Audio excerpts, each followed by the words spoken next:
Have you ever wondered how people learn and behave? How can teachers positively influence their students' behavior and motivation? John B. Watson and B. F. Skinner argue that psychology should be a science of observable and measurable events and behaviors, and that mental states and cognitive process were irrelevant or inaccessible. So, what is behaviorism theory? Behaviorism in education, or behavioral learning theory, is a branch of psychology that focuses on how people learn through their interaction with the environment. It is based on the idea that all behaviors are acquired through conditioning, which is a process of reinforcement and punishment.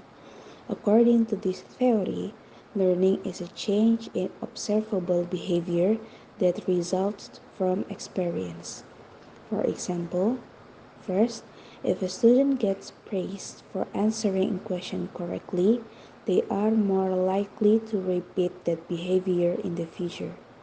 Second, if a student gets scolded for talking out of turn, they are less likely to repeat that behavior in the future. Behaviorism teaching strategies. First, direct instruction. This method involves clear and structured teaching with a focus on repetition and practice. It ensures that students receive consistent and explicit information. Second, behavior contract.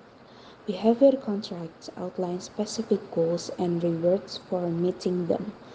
Students and teachers both sign the contract, making the expectation clear and encouraging students to take responsibility for their action. Third, timeout. Timeout is a temporary removal of a student from a reinforcing environment due to disruptive behavior. It provides an opportunity for the student to calm down and reflect on their action. Implementing a behavioral learning model in education offers several advantages.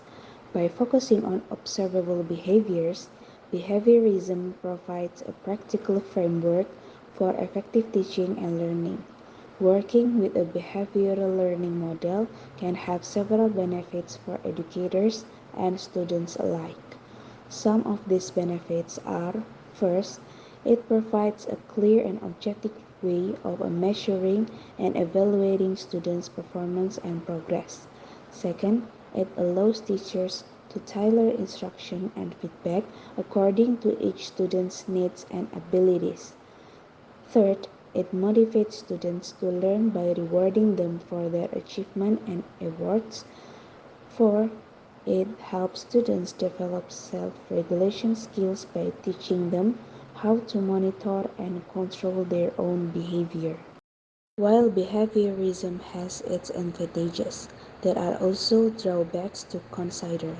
Critics argue that behaviorism focuses solely on external behavior and overlooks the influence of internal cognitive process. Working with a behavioral learning model can also have some drawbacks for educators and students alike. Some of these drawbacks are: first, lack of focus on cognitive skills. The behavioral model primarily emphasizes observable behaviors and external stimuli.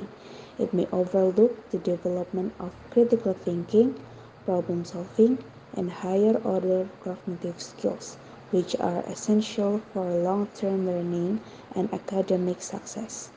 Second, narrow assessment of learning outcomes. Behavioral learning often relies on measurable outcomes such as correct responses or completion of tasks. This narrow focus might neglect other valuable aspects of learning, such as creativity, emotional intelligence, and social skills. Third, short-term focus. Behaviorist techniques often yield quick results in terms of behavior change. However, their effects may not be long-lasting, and students might revert to previous behaviors once the external incentives are removed. Fourth, less autonomy and creativity. The behavioral approach may limit students' autonomy and creativity since they are encouraged to follow specific instruction and predefined behavioral expectations. The conclusion is behaviorism in education offers valuable insight into the ways external stimuli and consequences shape behavior and learning. By understanding and applying the principle of behavioral learning theory, educators can create effective teaching strategies, foster positive learning environments, and enhance student engagement. While behaviorism has its limitations, a balanced approach that incorporates multiple learning models can cater to the diverse needs of students and promote comprehensive learning outcomes.